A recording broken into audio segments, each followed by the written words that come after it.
আমরা রায়মঙ্গল দ্বীপের কাছে এসে গেছি। লোক এসেছে, আমরা দ্বীপ দেখতে চলে এসেছি। দ্বীপ দেখার জন্য রাখি পূর্ণিমার দিন রায়মঙ্গল নদীতে, এই প্রচুর বড় নদী, যেই নদী প্রায় বন্যা ঝড় বৃষ্টি হলেই ভেঙে যায়, সেই নদীতেই আজকে দ্বীপ ওঠে রাখি পূর্ণিমার দিন। তাই সবাই দেখার জন্য অনেক দূর দূর থেকে লোকজন আসে। ওই যে দ্বীপটা আপনাদের একটু জুম করে দেখানোর চেষ্টা করছি, দেখুন কত সুন্দর। আগে ওই দ্বীপে সবাইকে যেতে দিত, কিন্তু এখন আর যেতে দেয় না। পুলিশ প্রশাসন ছাড়া আর ওই দ্বীপে আর কেউ যেতে পারে না। আমরা সব দূর থেকেই দেখছি, দেখুন জুম করে দেখাচ্ছি দ্বীপটা কত বড় দ্বীপ উঠেছে রায়মঙ্গল নদীতে। রাখি পূর্ণিমার দিন ছাড়া এই দ্বীপটা সারা বছর আর দেখতে পাওয়া যায় না, একদিনই ওঠে। প্রচুর লোক এসেছে, এই দেখুন চারপাশে ওই দ্বীপটা কই আপনাদের দেখানোর চেষ্টা করছি।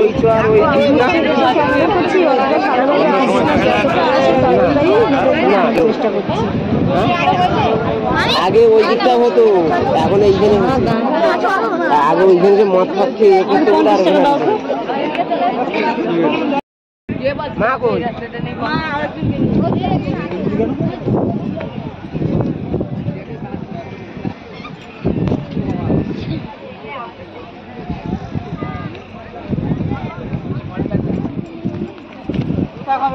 ঝড় বন্যায় যাতে না নদীর বাঁধ ভেঙে যায়, তাই জন্য এই যে নদীর মানে ভালোভাবে বাঁধ তৈরি হচ্ছে, যাতে প্রতি বছর বন্যায় আর আমাদের এই সুন্দরবনের এলাকা ভেসে না যায়, তার জন্য এখানে বাঁধ তৈরি হচ্ছে।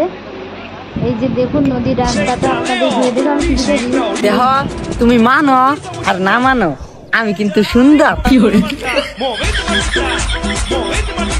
আমি দেখতে খারাপ আমি জানি, কিন্তু বিশ্বাস করো অতটা খারাপ নাই যতটা আধার কার্ডে লাগে। আমি কি করিলাম জানি না পৃথিবীতে এসে।